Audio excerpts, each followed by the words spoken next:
Está agora connosco nesta emissão Adelino Cunha, historiador. Muito boa noite. Seja muito bem-vindo.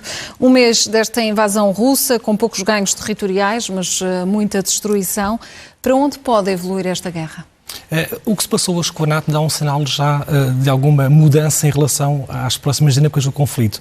É a primeira vez que a NATO, no fundo, aumenta a pressão naquilo que é a sua frente leste e as fronteiras geográficas do conflito ficam agora bem definidas entre aquilo que é a invasão da Rússia, da Ucrânia e aquilo que são os interesses dos outros Estados. O que se quer levanta aqui duas outras questões que podem ser interessantes para o futuro. Em relação aos incidentes que aconteceram, nós lembramos um ataque a uma base perto da fronteira da Polónia, a cerca de 20 km, que foi mesmo perto da fronteira da NATO.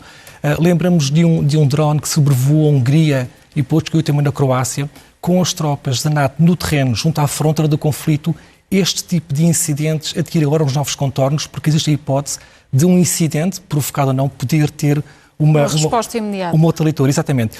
E outra questão também tem a ver com a NATO estar eventualmente, e eu tenho insistido um pouco nesta questão e tenho ficado um bocadinho isolado do debate, que é a hipótese de a Rússia estar à procura de uma situação que possa provocar, por exemplo, países da NATO que tenham minorias russas. E penso na Estónia, na Letónia e na Lituânia, que têm, de facto, presenças muito fortes de populações russas. O que eu acho que a NATO está a fazer, e que fez hoje de forma clara, é, no fundo, aumentar o seu poder de dissuasão de uma forma muito clara e aumentar ainda mais a pressão sobre a Rússia. A Rússia, que iniciou este conflito com uma certa percepção do medo, do avanço do bloco euro-ocidental e a mobilizar também um discurso muito nacionalista, se quer até ultranacionalista, com o perigo de invasão. A NATO estar tão perto da fronteira da Rússia pode, penso, aumentar mais o nervosismo de cada uma das partes. E qualquer incidente, provocado ou não, de forma propositada, pode ter novas dimensões. Um escalar de novo do conflito. A Alemanha avisou hoje que a Rússia pode estar a tentar também desestabilizar os Balcãs. A Europa deve ter cuidados acrescidos. Sim, aliás, há também outro território curioso na Roménia, que é a Transnistria, que foi o Stalin que colocou precisamente povos russos nesse território, que ficou um território independente. Há lá uma presença militar. Aliás, isto nos russos não é novo, de eles deslocarem povos para outros territórios. Stalin também tirou os tártaros da Crimeia para colocar aí uma população russa. Portanto, pode haver esse risco, de facto, na própria Roménia, de haver uma tentação dos russos de ligarem Odessa, se lá chegarem, a esse território. Portanto, todo aquele espaço está em reconfiguração e em moldes que me parecem a mim muito mais imprevisíveis do que há um mês quando começou este conflito. Eu acho que este conflito está a tornar-se cada vez mais imprevisível. E eu diria que tem em causa uma potência nuclear que está a reagir muito à base da humilhação. Esta imprevisibilidade torna o mundo cada vez muito mais perigoso. E no meio de toda esta incerteza, de toda esta imprevisibilidade, a Rússia sabe que o tempo está a correr, no fundo, contra eles. As negociações neste momento parecem estar num ponto que estão a marinar, que estão congeladas. Do ponto de vista geoestratégico, seria insustentável para Putin, para o Kremlin, perder esta guerra? Sim. Ou que olhassem para a Rússia como não sendo a vitoriosa? Se Putin perder a guerra, ele será o último grande traidor do povo russo. Ele está a recuperar um pouco também a autoestima dos povos eslavos, não é? A ideia da Moscóvia, da grande planície da Moscóvia avançar com as duas pátrias irmãs, que é a Ucrânia e a Bielorrússia, seja a pequena Rússia, a Rússia branca. Se ele está, de facto, a reconstituir esse mito imperial dentro do espaço geográfico da União Soviética, qualquer refluxo que ele tenha, ele será, no fundo, o último traidor de todo este processo. O que talvez nós tenhamos que começar a considerar é quem é que vai ser, de facto, a entidade que vai mediar este conflito. Nós ouvimos todos os dias novos candidatos à mediação e não falamos daquele que me parece ser o mais óbvio de todos. Que é qual? Que são as Nações Unidas. As Nações Unidas, no fundo, garantiram um sistema internacional de paz que foi feito com o sangue dos países que combateram na guerra. E qual é que é a nossa responsabilidade, no fundo, com este sistema de segurança que foi herdado desses países que com o seu sangue fizeram a paz? E falamos pouco sobre as Nações Unidas, alguns discursos bastante dramáticos e importantes de António Guterres, mas eu, por exemplo, há pouco tempo estive a rever que ele, em 2021, esteve precisamente na Rússia, teve um encontro com ministros dos estrangeiros da Rússia, teve uma conferência, a videoconferência com Putin, esteve na Universidade de Moscovo, deu os parabéns até aos russos pelo seu desempenho na Guerra Patriótica, que é a Segunda Guerra Mundial, falou sobre algumas questões pendentes, de alguns territórios que são muito vulneráveis e voláteis, mas nem uma palavra sobre a Crimeia. E a Crimeia tinha sido anexada.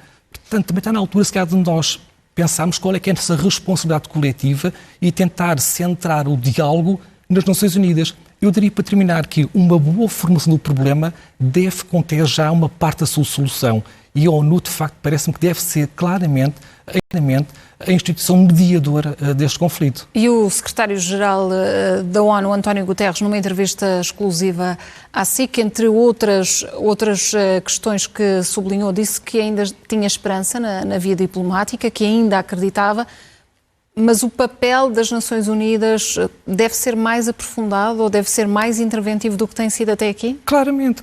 Aliás, eu até acho um pouco inusitado. Nós falámos sobre os processos de paz, dispensando aquilo que é a organização que foi criada no pós-Segunda Guerra Mundial, precisamente para evitar este tipo de conflitos.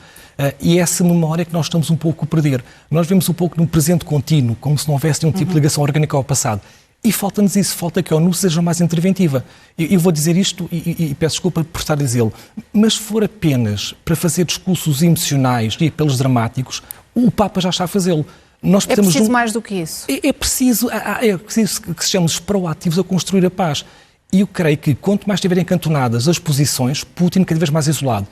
E nós, ao isolarmos Putin, estamos a isolar uma potência nuclear e humilhá-la.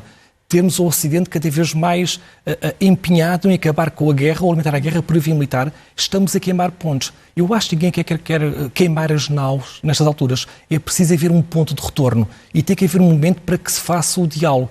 E esse momento não vai surgir uma hora zero, como aconteceu na Segunda Guerra Mundial. Terá que haver alguém que vá construindo o diálogo passo a passo para que depois ele seja possível. Eu sei que depende muito dos russos. Os russos só quererão falar sobre paz quando tiverem os seus territórios consolidados militarmente, talvez do leste do Dnieper seja essa a fronteira, mas é preciso ter em conta que, enquanto isto se passa, os ucranianos estão a ser vítimas de um genocídio todos os dias. E porque referiu o facto de Putin estar cada vez mais isolado, o círculo de facto tem estado a apertar-se, um dos maiores aliados de Putin, o Ministro da Defesa, não é visto em público há quase 3 semanas, ele que até estava bastante interventivo desde o início desta ofensiva, ainda que possa ser um pouco especulação, poderá estar aqui em curso uma espécie de purga? Não, de todo. Aliás, eu não acompanho muito essa perspectiva de que Putin está isolado internacionalmente. Se nós acompanharmos as votações da China e da Índia, os dois países juntos representam 1/3 da população mundial, não se vê esse isolamento que nós falamos no Ocidente. Que nós quereríamos que houvesse um isolamento, quereríamos, mas não isso que se percepciona. E mesmo dentro do Kremlin, se a nossa perspectiva for que a guerra vai acabar por vir de uma deposição, do assassinato do César, eu acho que estamos a jogar mal. Eu acho que é necessário, de facto, construir a paz e termos a noção que é preciso deixar terreno para podermos recuar. O que não me parece que esteja a ser esse o caminho que nós estamos todos a seguir até este momento. Adelino Cunha, muito obrigada pela sua presença neste Jornal da Meia-Noite e continuação de boa noite. Muito obrigado.